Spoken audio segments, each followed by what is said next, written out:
Sziasztok! Köszöntök mindenkit a mai eseményen. Azért jöttünk ma itt össze, hogy a sötét, kemény, heavy zenékről beszélgessünk. Angolul fogunk beszélgetni, mert nemzetközi szinten is elismert szakemberek jöttek el ahhoz, hogy veletek beszélgessenek arról, ami benneteket, mint zenészként vagy menedzserként legjobban érdekelhet. Szóval csapjunk bele. Hi! Our first guests are Gunnnar Sauermann and David Bali. And we're going to speak in the next hour about artist development on the international markets. I guess most of the guests don't know much about you, so can you tell us about a short introduction? What, really? Okay. Yeah. Sorry, but I have to refer to English here because my Hungarian is virtually non-existent. I did comparative linguistics, but you are not part of the family, so with a different language group, it's a problem. I'm a trained archaeologist and linguist, but I took a wrong turn at some stage and ended up in the music business. I've been writing for the German edition of Metal Hammer since 2001, after having a small local radio show. And then I've been working as a promoter, I think, since 2008, first for French label Season or Mist. Then I worked for the Wacken Open Air as head of press for 2 or 3 years. And now I'm working for Speaker Media as head of press that contains labels like Prophecy Productions, Dependent for electronic music, Testimony for death metal, and some other labels as well. Are you offering services for bands independently or only labels right now? I work as a member of staff for Prophecy, so I'm not doing any independent work. Great, thank you. David? I'm the head of label relations for Hungary, Romania, and Israel at Believe. We're an independent digital distributor, and compared to the 3 majors, we're the biggest when it comes to the independent market. We're also market leaders in Hungary and in Romania, so 2 of the territories that I have to oversee. And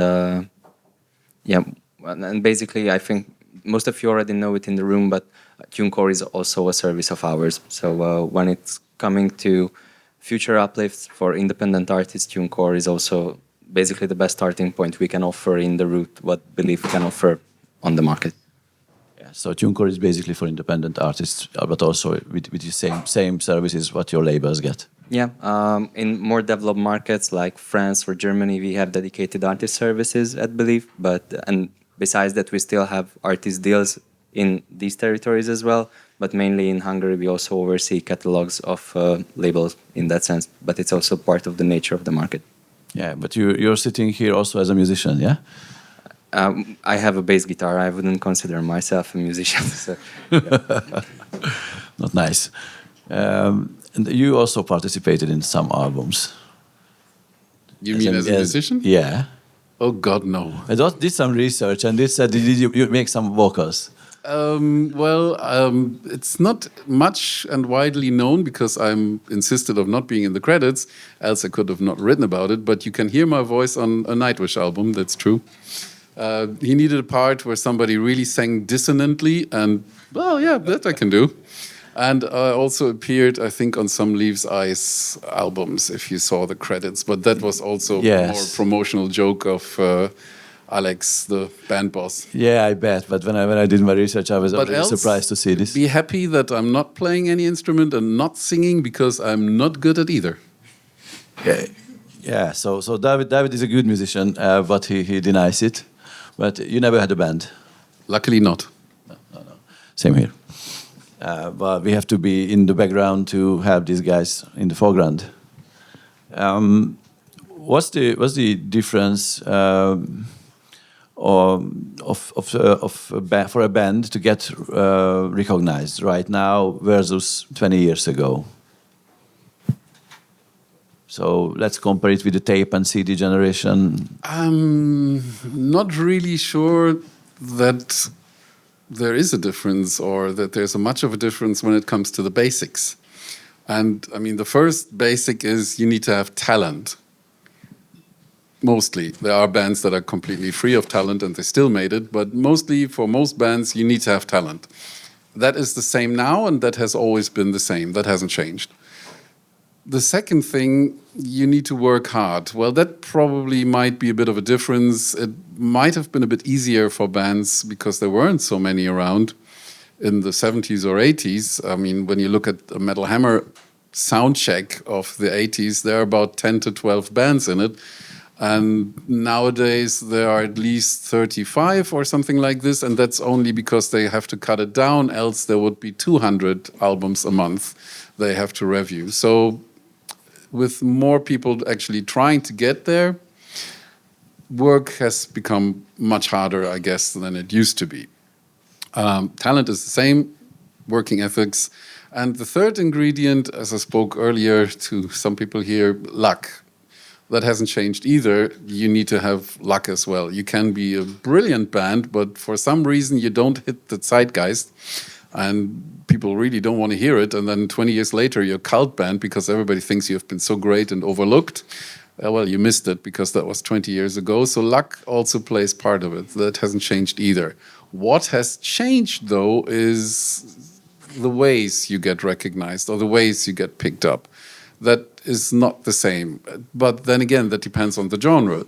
In some, it is the same. In other genres, it has completely changed because now you have digital.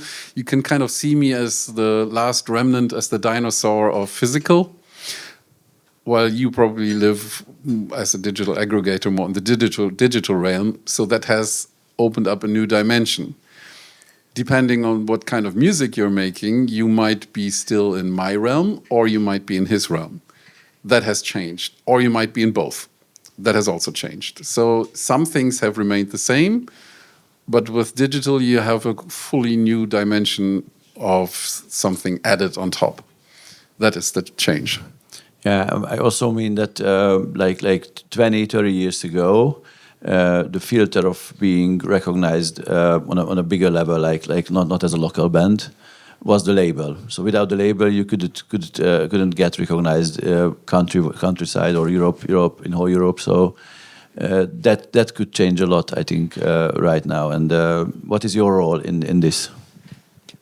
From the digital perspective, I always try to protect our partners as well, because I oversee the volume of demands from the digital stores that you have to do this, you have to do that. And if each and everyone who's actually writing music for the sake of self-expression, just clearly, and not just to make it or to be huge, but because you need it, if you already taking half of your time on short attention span TikTok video generation just to know that you actually can gather traction, or when you just want to align with each and every request from Spotify and Apple, you won't have time actually to rehearse your songs or actually to write songs.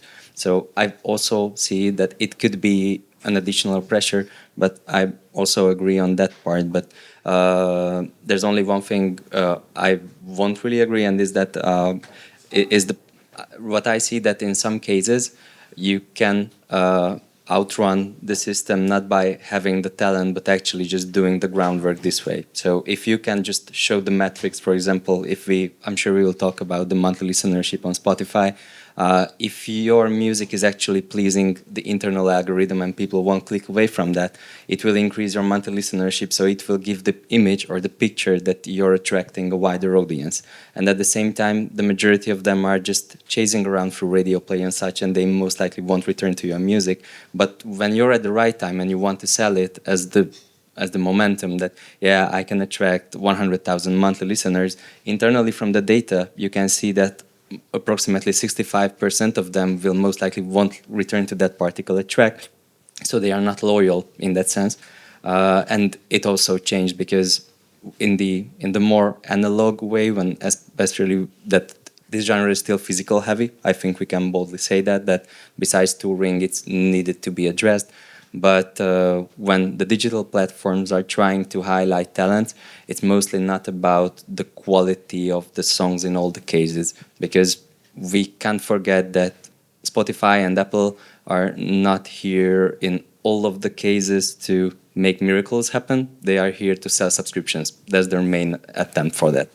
But there we kind of agree and disagree, because that's when I said there is a different realm when it comes to digital. Me personally, I really don't even have Spotify. the metrics you've been talking about, that's something that doesn't affect me or my work at all. I don't give a damn about it.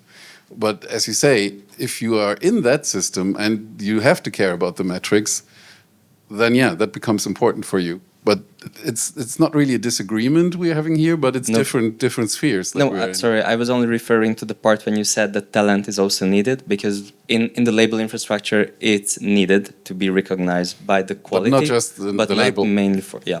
If you can't play your shit live, your metrics might be great, but then you get on stage and everybody goes, because it's still the metal scene, fuck off.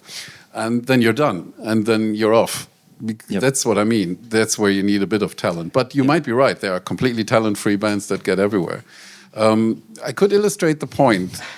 At my old label, when I was working for Seasonal Mist, Michael Barbarian tried to translate internet success to see, does it work for a label? And can we then make that work? So we hired, I'm not naming names, but we hired, we signed an artist that had really great numbers on YouTube. Clear YouTube artist, like hundreds of thousands and millions even of views for some of her videos. And so a record was made with her material that had these millions of views, and it went through the normal channels that a physical CD just goes through, and it completely failed. It bombed. It didn't work. So the success that was there on the metrical side of things, on the digital realm, could not be translated into the physical world. In this case, I'm not saying that doesn't exist, but it's not a guaranteed thing. You're successful there doesn't mean you're successful in that sphere. And it's also a pattern in those genres where self-sustainability is also portional. I mean, because even if you're musicians, you're also supporting labels with purchasing music, supporting other acts you actually like. And it's a bit similar, for example, to jazz, because whenever we have international highlights from the region that we're also asking for editorial support from the key DSPs, they also have a glass ceiling in terms of listenership. So even if we know and the label can justify that they are heavy sellers in physical, it cannot be translated to Spotify users because their users are, the listeners are not on Spotify. They are rather on Apple Music, Qobuz, even Deezer. And in that sense, it still makes a difference on that. And they could easily get certified by the volume of sales or even by gaining international awards. But when it comes to this digital realm, what you defined, I think the same also applies to this bubble creating tension of extreme music in that sense, especially with the local underground. So it's still, I think the first step is always to make the local exposure, and then you can think outside for the very next step. And that's why I just wanted to refer to talent in that sense, because personally what I see from my team members I'm working with, they are also struggling with translating those needs and optimizing profiles and such, because sometimes I feel like I'm a geography teacher, that this is the class that's most important for me, but it won't really help in your everyday lives. And at the same time, I'm sorry for everyone who's into geography, so it wasn't personal.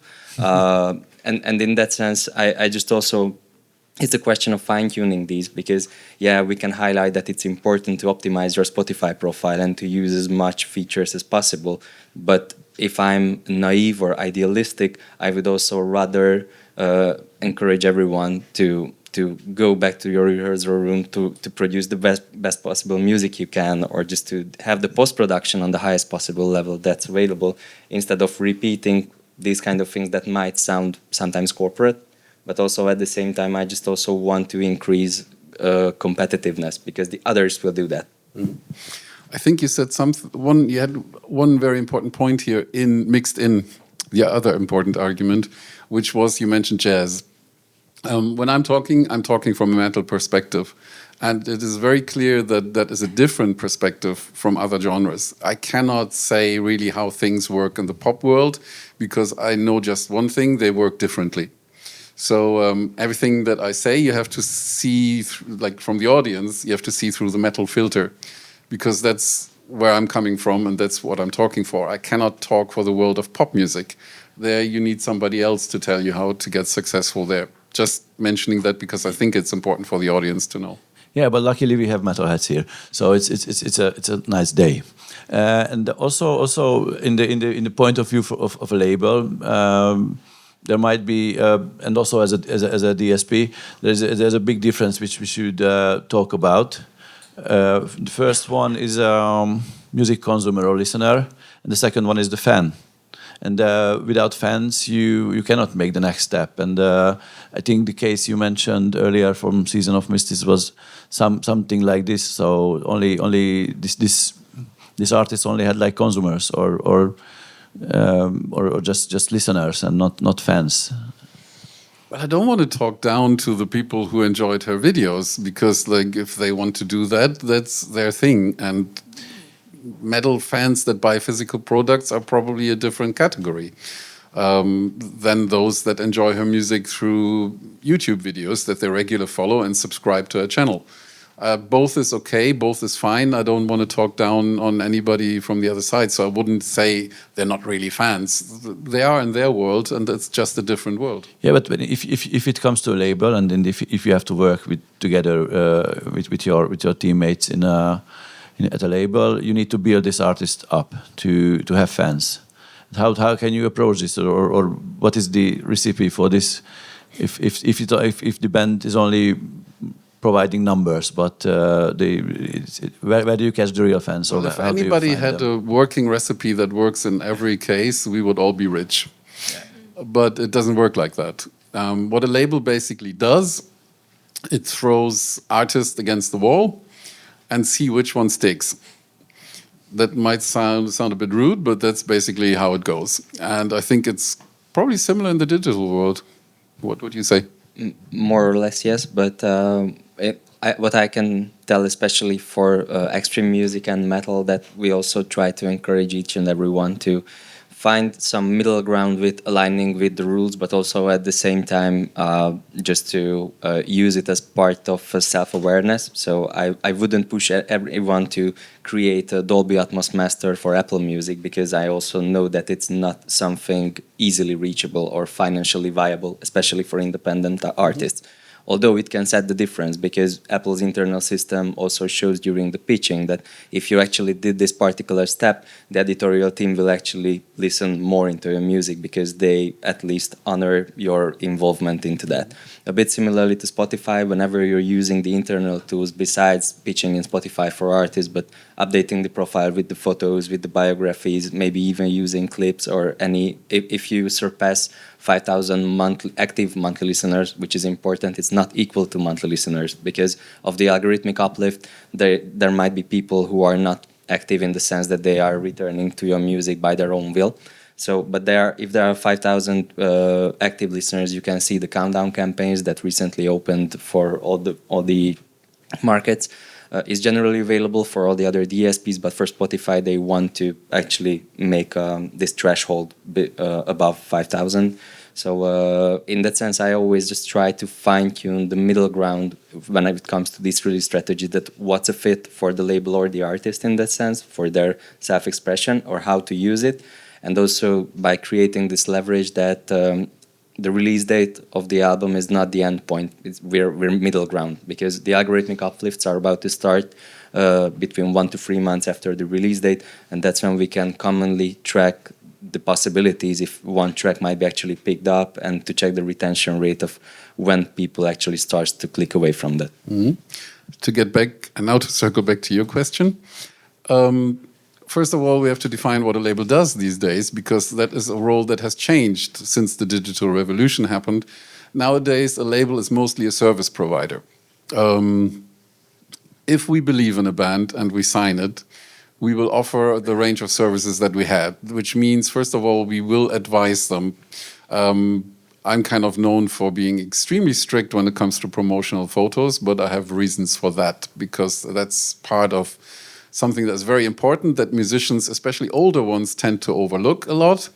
But we are nowadays we are all visual, and we need to accept that and work on it. So we will give advice. We will tell a band, okay, this and that, what you're doing, this is actually not really helping you. Try to do this and this and that. And like for me, that means straightening them out with the photos, then providing texts that are actually readable.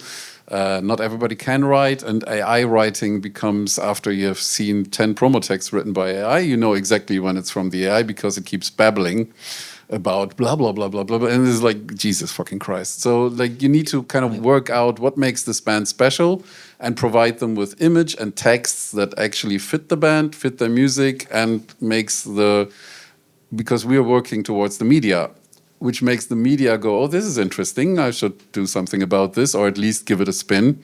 Like, that's our job. And we also know how to produce things. We need to know how to produce physical products.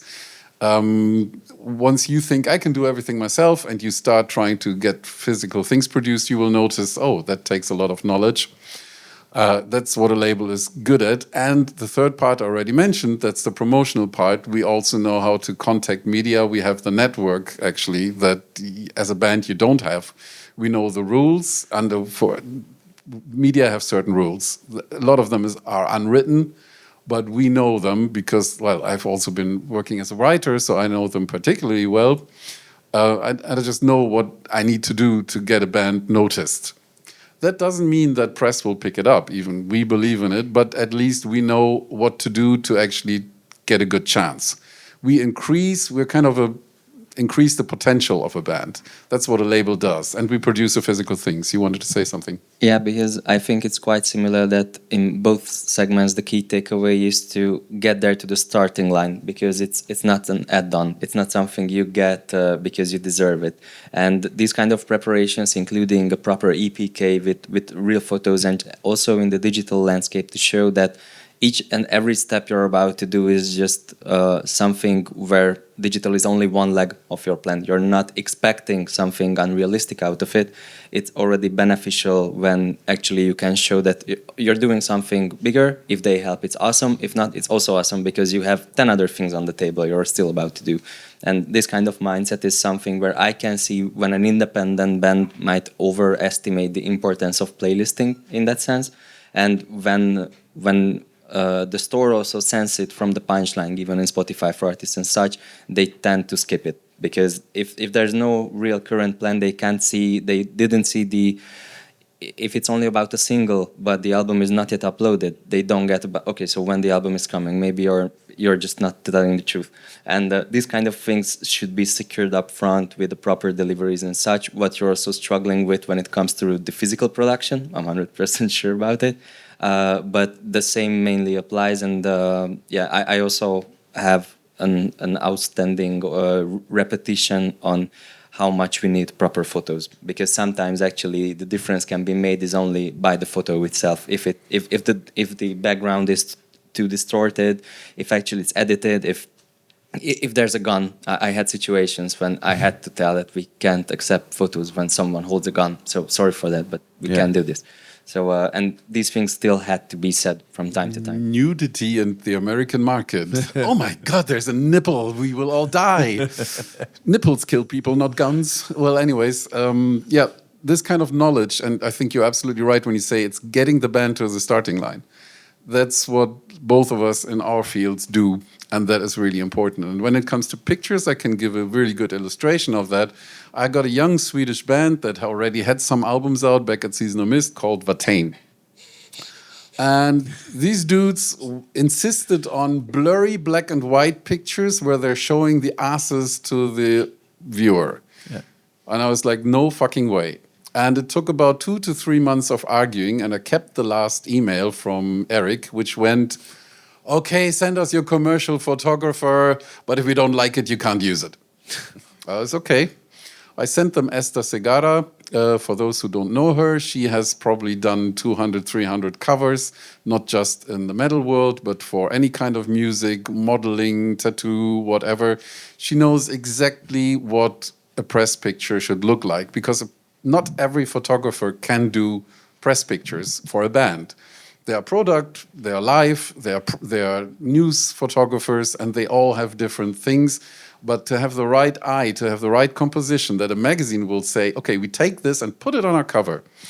And so I sent her over to Sweden. She took photos, and according to my specifications, some that were vertical, because some bands kind of tend to forget that if you ever want to be on a cover, covers are not like horizontal. You know, the magazine you hold like this and not like that. But I do get bands that send me pictures that actually are cover worthy, that send me pictures that are just like horizontal, and it's like, you don't want a cover? Why? Nobody can use this. Send me something else. But well, so you have to do all this kind of arguing. So I sent her. She hired a lot of like snakes in Stockholm from some snake specialist, put it on the band, got these photos done, not in black and white, but in color, something very important. Some bands go, we can only express ourselves in black and white. Press goes, fuck you, we don't want black and white pictures. I had the diva problem for 20 years, and I can tell you, I'm sick and tired of it. Like, that is really stupidity by artists, and unfortunately, I'm dealing much too often with that still.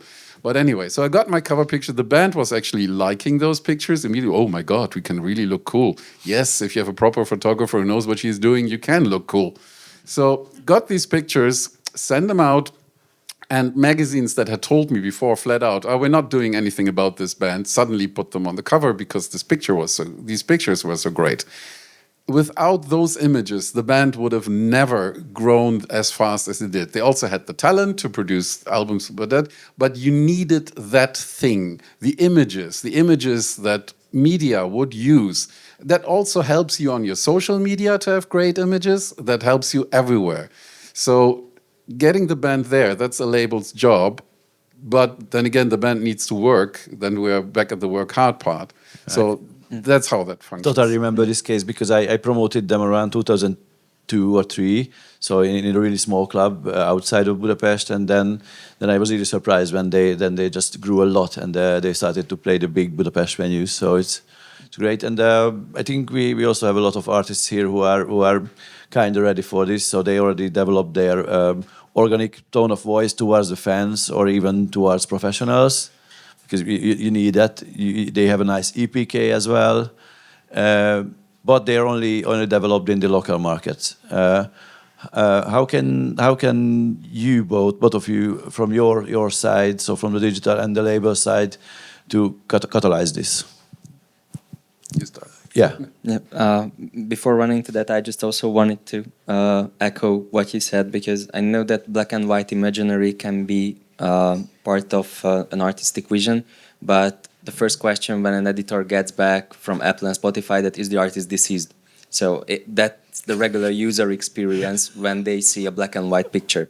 And I know that for fanzines and for print culture, it has its momentum, but when it comes to digital consumption, sorry for the word, but actually it's consumption, black and white photos are regularly alienating users who are not aware of a band until they see it. So, any musicians here? Don't do black and white pictures. Thank you. Yeah. Only if you are dead. Yeah, well, then you can have black and white. Yeah. And when it comes to this international exposure, the most crucial thing in digital is basically timing with all the assets. So the average turnover between delivering any product, and sorry, I call your tracks product, and the release date is at least 4 weeks. And it's not because we can deliver it faster. We can deliver everything in hours, but it won't make any sense just to spit it out, because none of your friends will get notice that you're about to release anything.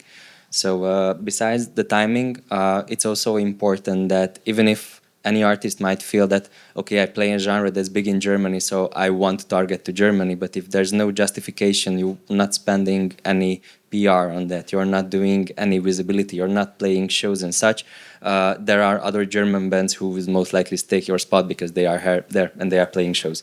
So the biggest takeaway in my overview is that whenever there's an aspiration to proper everything in a timely manner, so ideally 5 to 6 weeks before the release date, and besides that, to show that actually you will cover the release with something else. It has to be an activation campaign, it has to be a live tour, it has to be something bigger that's moving forward than just the initial release, because releases are, due to the volume, you also see it, for example, on All New Metal, which is the biggest Spotify playlist, that each week there are 50 new songs. And for those 50 slots, there are thousands of bands who are just aiming for. And that's why timing is crucial in that sense. Yeah, but in your case, what's the method to teach the algorithm that this band is not a local band anymore? It thankfully can go from two additional aspects. The first is once you gain editorial support, it also stands for mainly for Apple Music and Spotify, which are the two relevant partners for the Hungarian market in this sense, even if when it comes to the number of subscriptions, Spotify and YouTube are quite close to each other, but Apple Music's editorial support is also not only localized but personalized, meaning that if you have the newer iOS, it shows a tab called New. So based on your overview, it actually submits music that you might actually like. So it's a big thing when it comes to Apple Music, and also that one stream at Apple Music gains you more revenue than for Spotify if you make it only from the financial aspect. But besides that, you can also see that Spotify's editorial support is a bit limited when it comes to the number of playlists, and the majority of them are edito algo, meaning that you see 50 tracks and I see 50 other tracks. There's a wider pool of tracks based on personalization, which is the key, one of the unique selling points of Spotify, that once you are starting to listen to music, it also tracks if you're skipping away from something. So if you won't like something, you won't be recognized or bothered with that kind of music again. So it's also connected to the user behavior. Apple Music is mainly for people who tend to listen to music on a catalog logic, that more from a physical aspect, and Spotify is aiming for the personalization. So when it comes to this kind of pitching, the key takeaway is timing, also to ensure that you're delivering everything right on time and to show that you're capable of doing something on top of it. So it's not only for the sake of releasing music, but also that it will be supported or covered by something else. And returning to your response, if it won't have any editorial support in that sense, the algorithmic uplift can still help in the sense, because you might be aware of Spotify Discovery Mode. It's an additional service where Spotify actually takes 30% from the activation, but the main idea is to actually promote your music for users who won't really find you without that. So based on the given metadata, and other metrics deeply from the data of how people listens to your music, it tries to find globally new audiences. And metal is a kind of a genre, but you also know based on your experience that there are bands you might love and there are bands you might hate. So because of it, the average algorithmic uplift is approximately 50% of what can be done in Latin music or children music or genres that are either curated in a different manner or where people wants to have new music. But for metal, the thing is that if your music doesn't sound the way that the user wants to, they will skip away. If the singer is shitty, they will skip away. So you know that it's the kind of love-hate-love, and it's also not something that's beneficial for this genre, but it can still help to get out of this localized bubble, what you said. Yeah. Okay, now Gunnar. What was the question? Yeah, what was the question again? About transforming with the help of the label from local to international. How does it work? What are the steps, and how can the label help this? I mean, once you're on an international label, music will be offered internationally. But basically, most labels nowadays will not really sign newcomers anymore. Reason being, you invest a lot of money and as I said, you throw a lot against the wall, but in recent years, less and less sticks from new material. The metal scene is getting older, that much is, look at me. So we're not a youth relevant culture anymore. They listen to hip hop or whatever they listen to these days, like the kids that are 16, 15, 14, then most of them are not really metal fans. You never know, metal might have a comeback. It always kind of floats. And if you consider a band like Sleep Token to be a metal band, which could be argued, but if you think they are a metal band, well, they draw a lot of kids into the scene. So there are bands that are still active and that are working new media and that are working new scenes and that are getting young people in. But for labels, it has become increasingly difficult. So mostly the bigger and somewhat big labels will not sign you when you're a newcomer. with very few exceptions, then talent does play a very big role, because to get noticed out of the mass to a point where a label says, okay, we try this, we probably fail, but we will try this, we'll take them on and we'll throw it against the wall. That happens less and less. So that there is no real border between national and international.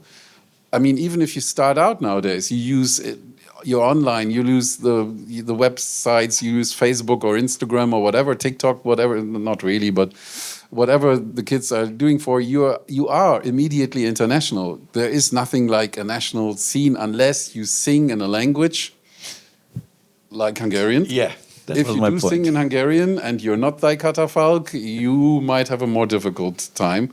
But then again, the scene has become more open for that as well. I remember it being remarked, another band I promoted, Solstafir, when they for the first time won the Metal Hammer Germany soundcheck, the guy running the soundcheck actually wrote, well, I would have never thought I see the day where a band singing in Icelandic wins the Metal Hammer soundcheck. Well, there you are, my dear friend, and they did.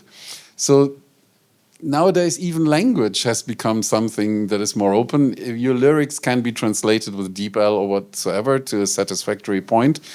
So you can sing in Hungarian and you can still be internationally recognized right from the start. I don't think that this is a big step where you can say from national it goes international. That old rock bands, that is national. Like BAP in Germany, probably nobody here has ever heard about them. They would be super big. Or you have Ossian, I think, if I remember correctly, that I only know about because there's a Scottish folk band of the same name. And whenever I wanted to find their videos, I ended up on this Hungarian rock band. But, damn it. But seemingly they're big here. That doesn't translate everywhere else. But that's a completely different genre. If you're playing metal, even if you sing Hungarian, you're right from the start internationally competing. You're not a national phenomenon. But, and you mentioned that earlier, you first have to work your local market, because you don't start out playing like Budapest, next is Paris, next is probably Sopron or Brünn or another place. You probably start playing in Hungary first, and then, well, you might get invited to Romania because that's not really far, or the Austrians might actually think you're cool, and so you start expanding. But there is no real division between national or international in the metal scene. You can also be successful in another country first before your own country actually picks up, because you play a style that is more popular there. Can also happen. I don't think we can make a big thing out of national, international. And once you get signed, that's already you've taken the step. They will promote you everywhere, in the US, in Australia, right from the start, because they want to sell you everywhere, so they're not holding back. I don't think in that question there is a clear answer of yes, no. It's more, nah, it's always happening at the same time. But if I may add one thing, I can imagine that still labels like yours still has that kind of verification signal that's an advantage, especially for artists in development, stating that if this or that label releases someone, it's already on a higher tier than an independent player, because they will trust the infrastructure and the energy put it on that particular project and what's happening in the background. And when it comes to the digital landscape, the key challenge is that even if an artist might feel that I know or see that my music should be big this or there, if it's not justified by actions, it also can be justified by the numbers, because it's visible by the organic data about how many people is listening to what kind of artist per territory. So, and that can be also an issue by the overestimation of the digital footprint, because if I have a band and I want to be big in Germany, I blindly can be sure that there are at least 20 similar bands in Germany playing exactly the same sound for the local market, and they will be in an advanced position because they are serving that user base, and it's completely fine. So it also should be said out loud, in the sense that unless I'm doing an extra work to at least reach their level, I cannot be considered, because a local band will take my place anyway. Well, then again, I think as a band, you should always play what you like. You know, like your first thought as a band should not be, which market could I fit? or what should I aim for? Your first thought should be, what do I want to play? And if you want to wear ridiculous spandex trousers, have long artificial curls in your hair, and sing with a high-pitched voice for the German market, metal, well, do so. I mean, be my guest. I won't listen to you, but other people might. So, that's, as a band, do what you love, because that's the only way you get further anyway. If you pretend, you're not. But I think what you said might also refer to something that is very important: know your target audience. Because if you think like Germany is the market for us, well, as you said, spandex trousers and metal. Yeah. Well, then target it by all means, and use every opportunity you have to do so. Knowing your audience is also super important when it comes to the division, which is still one, although it's, of course, again, not a clear division. The lines are blurred between digital and physical. Another good example out of my work life would be the band Crippled Black Phoenix. English band, kind of very Pink Floydish, and I one day had to go to my boss and tell him, Michael, no matter what I'm doing here, I just can't get them to work. That was during the promotion phase. And on the digital platforms, people were really not taking up. And he said, what are you talking about? We're selling shitloads. You're doing a good job. What I didn't see was they were ordering CDs and vinyls like stupid. But I only saw the results coming in from digital, and on YouTube, the video premieres kind of, yeah, okay, but they kind of flopped and it didn't go as far. And then on the tour, I noticed why, because I went to one of their shows and I looked around in the audience and people were older than I am. And I was, hey, cool, I'm one of the youngest here. Hasn't happened in a while. Loving this. And then the band complained to me, nobody knows that the concerts are on. And I was, that's not our fault, it's your booking agent, because we're not responsible for promoting your live tours. That's not what the label does. But I can tell you what your booking agent did. He tried to do it all digitally. So he went through Facebook, he went to Instagram. The people in that audience were probably not even on those platforms. So the only way to reach those people would have been posters in the cities, flyers in the record stores, if there are some, or in the rock bars or whatever. They needed to go through physical means because the audience was old enough. So knowing your audience is super important. If you try to go through exclusively digital, but your audience is 60 plus, well, then you won't reach anybody. I think that's kind of what you meant. Yeah, and also that, especially that I think we can agree on that Hungary by its size is still a secondary market, even for these genres. There are some examples when, even if there are acts who might be a bit bigger, for example, in Germany, if they consider themselves as a sound-alikes to someone else, they want to embrace the same success. So it's also the issue, in my opinion, by understanding this positioning that first I have to do my job about the quality of my music and then I can move to the next stage. And it's not something that's a must or something you can get without earning it. And that's what I regularly see as a typical mistake, to have way too high expectations about the possible targetable audience per market without focusing on actually the local activizations. And it can be also an issue. Yep. Mm. Yeah, as a band or as a manager, or also if you are working as a partner of this band, you just need to build up those personas, which are the typical top fans of your band, and view and then check what they are doing, how they are consuming music, how they are going to concerts, and how they are attached to the band. So not knowing your fans, it's a problem. I mean, I checked all the demos that I got for today, except for 2, because they offered Spotify links. I don't have Spotify, and I'm not going to get Spotify, so those were the 2 bands I don't listen to. Try to make whenever you do promote your stuff, make it accessible for everybody, and not on one where you have to have a digital subscription, because that limits your audience right from the start. Yeah, I was also surprised on these submissions, but yeah, I think these bands know that next time they have to submit something else, which is there for everyone. Let's go back to the label. So if a band from here applies to your label, how many people will listen to the music? How many people will read the press material? And how is the decision-making progress within a label to sign someone or not? There you mentioned something really important. How do I get onto a label? That's always the good question. Basically, you're not. Most of everybody, if you will, and the ways to do that are manifold. One is of course by playing live, make yourself known, make yourself being talked about. A lot of bands that we end up signing, we already know because we've seen them live or we have read about them in the media or people that we know have been telling us.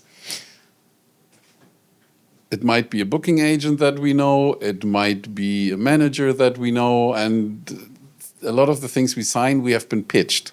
It's not the band going directly. Bands do, of course, send demos, and here we are at problem number one, which is a good advice for any band. Don't start with a 60-second intro or something like this. Because here you asked me about how is the process done. In the olden days, you got a stack of every label had boxes of demos. And then it was, okay, let's do a demo day. So everybody grab 10 and listen to it. So everybody in the company, including the accountant, would go grab himself 10 CDs and start on the CD player. You chuck the thing in and it starts playing. And if it now has 16 seconds of an intro, it's already thrown out and into the trash bin because like if the song doesn't start, and if it doesn't start fast, if they're graceful, they might even skip a bit forward. Let's see if something happens on the next. But if your album consists of songs that all have 60-second intros, well, then you are not getting any further because then it will just be trash. And so you have a very limited time. Your very best song, don't go, oh yeah, we should take this song because it really introduces us and it's representative of the album and it's representative for us. No, go for the thing that everybody says, hey, that tune, that really stuck. The most catchy song, and it needs to start really fast, like 5 seconds intro max. After that, I want to hear a song. I want to hear the vocals. I want to see what's going on musically or else like we're misleading. So you need something that is quick. And that's the same as on digital media. If the song doesn't really quick, skip. And people do that really quickly. So if you present yourself, always present yourself quickly and don't hide it behind hogwash like long intros. Nobody has time to listen to that. Just do it quickly. So then it happens that bands get fished out of the demo stack. It's that one band where like, okay, another one, chuck it in. Oh, what's this? Oh, let's try another song. Oh, this is also, oh, my goodness. And then you listen to the whole thing, you give it to your colleague, and he also goes, whoa, let's give that to our boss, because that's really good. Good example of a band fished out of the demo stack would be Ghost Brigade, if anybody remembers those Finns. Like, they were literally fished out of the demo stack, because there was this huge stack, and there was this one band, and it was like, whoa. Here talent comes back into play, because to get that effect, you have to be really, really good and you have to present something that is new. If you play a thing that I've heard from 20 other bands before, there will be no whoa effect. It will be like, yeah, heard that one before. Nice, they're technically good. It's okay. Might not even be my genre. Oh, it's death metal. I don't really listen to death metal. And but I know then, I give that to Strata because he's the death metal guy. And if he says, bah, that's boring, then you already failed again. But yeah, to get noticed, you have talent is very important. Another thing is presentation. You already spoke about it. At least the demo should be having half a decent sound, which nowadays is not a problem anymore. There is something that has changed. You asked me at the very beginning of things that have changed. Nowadays, a home production can sound really good. Yeah. The tools are all out there, and at least one of your friends probably has a mini studio at home, and if you can't do it, let him do it. So at least your demo has a halfway decent sound. If you sound like total crap, and my ears bleed, I won't be listening to it for 5 minutes, because 5 minutes of ears bleeding is not a pleasant feeling. So, like, present yourself halfway well, even if the cover sucks and the photos suck. I will check out the music mainly on this if I listen to demos. And as I said, be quick, be fast, be there right from the start, make it your best song, whatever that one is, or the song that everybody loves, including your mom, put that one first. And if I like that, I will check out other songs too. But first you need to grab me, and there are 200 CDs waiting.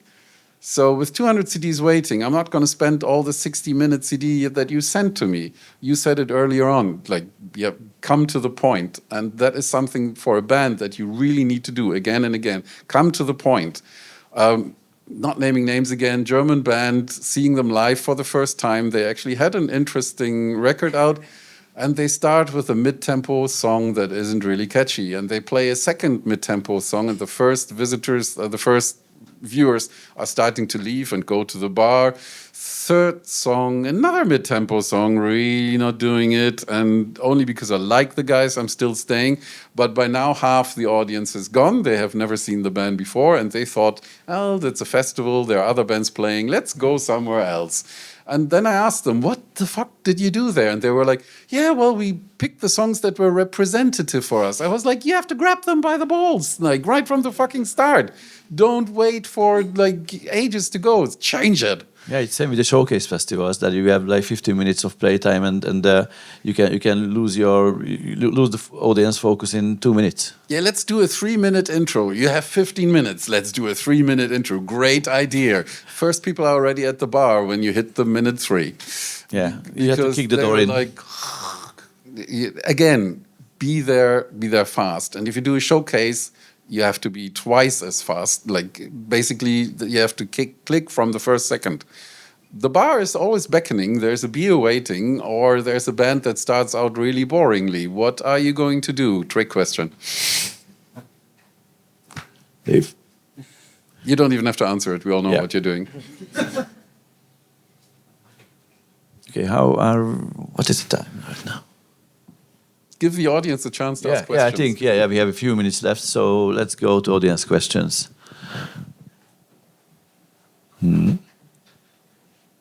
We scared them off. Yeah. Come on. You want to ask questions. You always I ask know questions. you guys have questions. Ask. Do it now. It's your chance now. I see you. Yep. With the microphone, please. Yeah. Oh, okay. Hi. So my question would be that you mentioned that you need to, when we send demos, that you immediately need to click with the song. Do you think that and you also said that it needs to be a bit different for it to be, if it is something that you have heard a lot of times, you wouldn't say that it's worth your time. But in my experience, the audience likes things that they are familiar with. Do you think that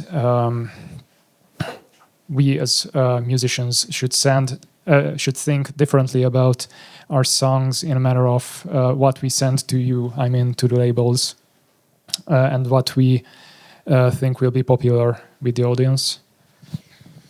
Well, we are actually trying to put out music that people buy. So there's a correlation between popularity and what a label will sign to some point.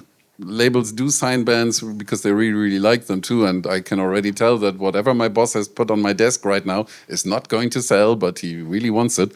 So, okay, I'm doing it. But you as a musician, as I said, your first thought should always be, what do I want to do? And if I get from a young band another thrash album that does sound for the 6,000th time like Testament, but you're really, really damn good at it, then I'll probably give you a listen. But you have to be really excelling at that, because there are 999 bands that are also playing like Testament because they really like them. But do whatever you want, but don't expect necessarily that it will be super successful. Thanks. Next question.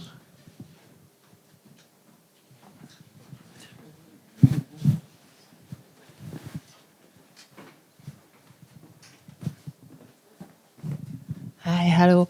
I aim my question both of you that is it worth or useful to make bilingual songs?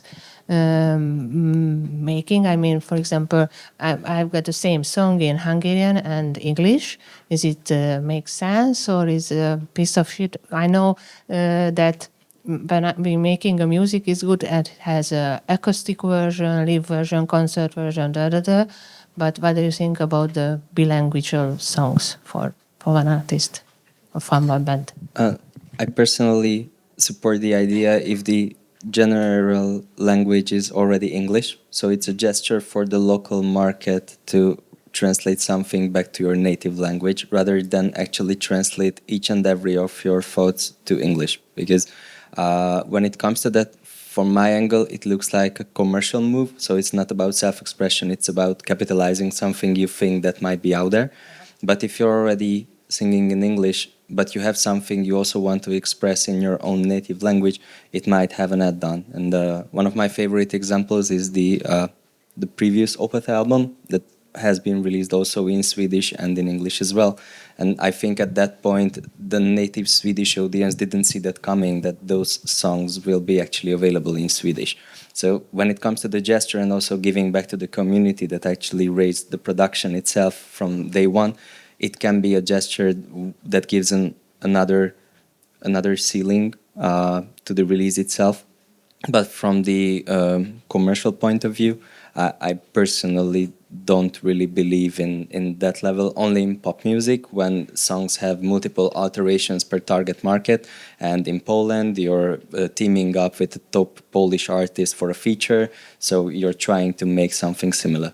But due to the volume of new releases, it doesn't have the resemblance that it should have been around 10 or 15 years ago. Except Manowar. Manowar was really awesome in that. I basically agree. In the olden days, it was speak English or die in the music business. That is no longer the case. As the success of quite exotic languages, if you count Icelandic, for example, among it, is showing, it's possible to do it nowadays without singing in English. If you do it as a one-off, like Manowar doing Dein Feuer brennt in German, okay, that works. That's a nice gesture, as he said, but I don't think commercially it is a thought that you need to entertain anymore. If your songs work in Hungary and you sing in Hungarian, they might work internationally in Hungarian as well. Thy Catafalque definitely had Hungarian, if I remember correctly. I think Tamas is here somewhere. So it worked. And it doesn't need to be translated to English. It will not change their success on an international basis. So if you want to do it for fun, yes. I mean, Peter Gabriel has famously released albums in German. He did it because he wanted to. It didn't change his status in Germany. People bought mostly his English albums anyway. So yeah, it's nothing that you need to do anymore. If you want to, and it's an artistic choice, you can. But it won't change your commercial success, I think. Okay, got it. Thanks. Thank you. Yeah, only small addition that like obviously music is in underground scenes, music is expressing the most of the emotions, but also language is a similar thing. And there are some countries like Sweden, Netherlands, where people generally speak really good English, but in Hungary it's not the case, or it's still not the case. And I think to express proper emotions on a language which you are not really good at, that also can be a point to fail at. You can always play death metal. They have no emotions at all. It is an emotion to play death metal. They have one mode. Yeah. Okay, any more questions? No? Then let's go for a 10-minute break. And thank you so much, Gunnar and David, to talk to us and entertain us and teach us important things. And you can always ask me things while I'm hanging around here. So if you don't want to do it in the plenum, I'm here. I answer your questions. Thank you. And they will return for the speed meeting.